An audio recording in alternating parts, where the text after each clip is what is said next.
Salvador! Magandang gabi po, Pilipinas! Naku po, pag-akyat mo pala dito sa entablado, dito mo makikita kung ganon karami ang nagmamahal kay Tatay Digong. Alam niyo po, kanina nagsalita si Senator Bato de la Rosa. Ramdam na ramdam ko ang puso niya. Nang gagalaiti siya, nang gigigil siya. Kasi wala siya sa tabi ni Tatay Digong nung mangyaring kidnapping siya ipinamigay sa ICC. Ramdam na ramdam ko po. Alam ko, ramdam niyo rin siya. Umiiyak ang kanyang puso. Umiiyak ang sambayanang Pilipino. Sabi po nila, meron ako, di ba? Ay, si Mike. pag-asa. Ayan, ilan tayo dito? Tatlo. Nadinig nyo yung ilang beses kanina sa mga tagapagsalita. I love you. Okay.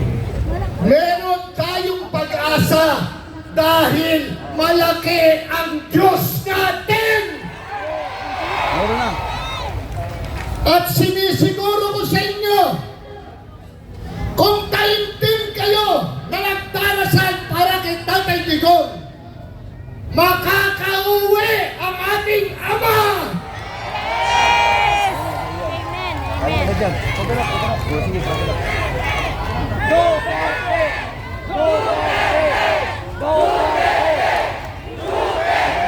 Hinuhusgahan na nila si Tatay Digong. Kriminal daw. Kinalabit niya ba ang gatilyo? Siya ba ang pumaril? Siya ba ang pumatay? Hindi! Pero ano ginagawa nila? Ginagawa nilang kriminal ang ating Ama. Ang presidenteng pinagtanggol ang mga Pilipino, lalo na pinakamahihirap na mahirap.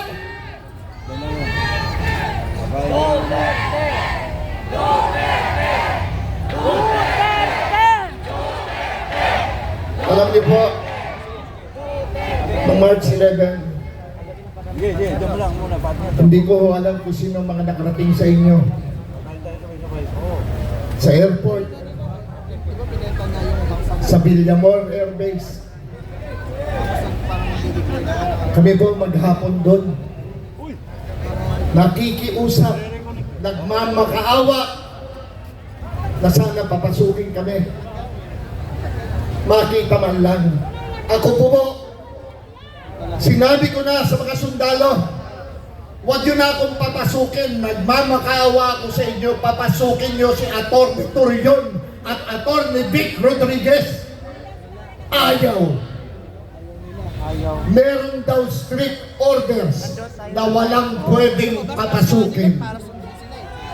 Nakita nyo bang nakapasok ang ating Vice President Sara Duterte? Hindi rin nila pinapasok. Ano ang pakiusap ng ating Tatay Digong? Hintayin ko lang ang anak ko. Abogado ko siya. Si Inday Sara yun. Pero ano ang sinabi? Hilahin daw niya! Yung in charge, sabi niya, wala na hong pwedeng pumasok. Tapos narinig pa natin lahat, nakita pa natin sa video, hihilahin ko yan, wala akong pakialam, hihilahin ko yan.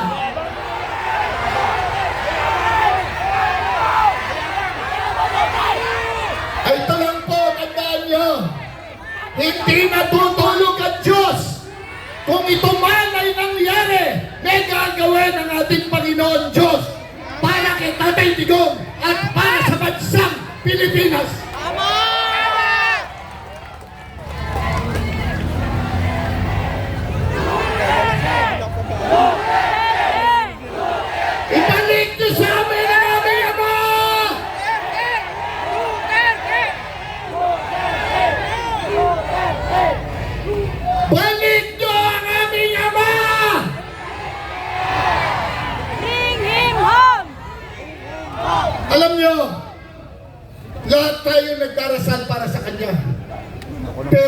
niyong kalimutan ipagdasal ang ating mahal na Vice President Inday Sara Duterte. Meron pa ho mga darating. At alam ko, alam niyo yan. Nagpe-prepara sila para sa impeachment. Nagnakaw daw si Inday Sara. Naniniwala ba kayo doon? Ay, ito naman ang sa akin. At sa 32 million na nagtiwala at nagmamahal sa ating Bibi Sara, walang magnanakaw na Duterte. Sabay-sabay, walang magnanakaw na Duterte. Walang magnanakaw na Duterte.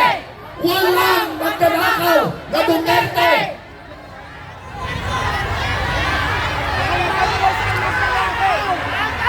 Duterte! Duterte!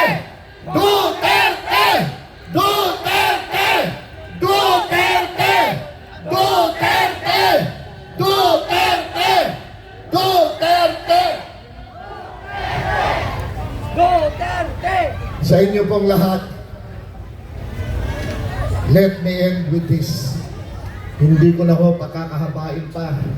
Ito po ay isang prayer rally. Whoever dwells in the shelter of the Most High will rest in the shadow of our Almighty.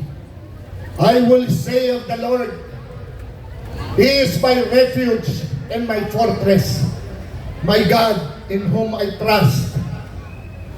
Surely He will save you from the faller's snare, Tatay Digong, and the deadly pestilence. He will cover you with His feathers, and under His wings you will find refuge. Dami. His faithfulness will be your shield, Tatay Digong, and your rampart. Amen.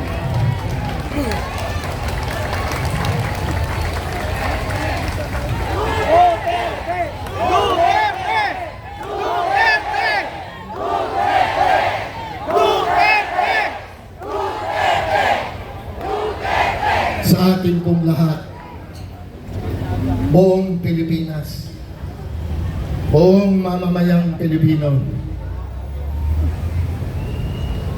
tandaan nyo, inialay niya ang buhay niya para sa ating lahat. Sino to?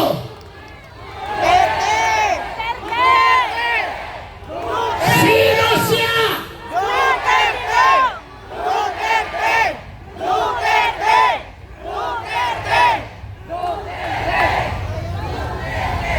Huling paalala. Tandaan nyo, this is a prayer rally. Hindi tayo nakikipag-away. Inilalabas lamang natin ang lahat ng bigat na nasa ating saulubin. Kaya,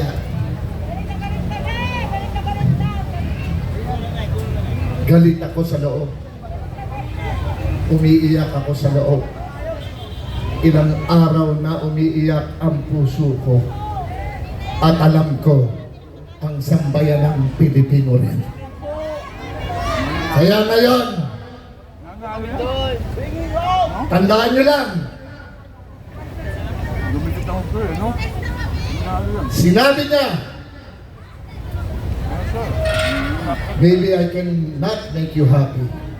Sabi niya nun, but I can make you comfortable. Sabi ng ating Pangulong Duterte. At ginawa niya yan! Alam nating lahat! Sambayan ng Pilipino! Bring him home! Bring him home! Bring him home! Bring him home! Bring him home! Magandang gabi po sa ating lahat. Maraming salamat, Mr. Felix Salvador.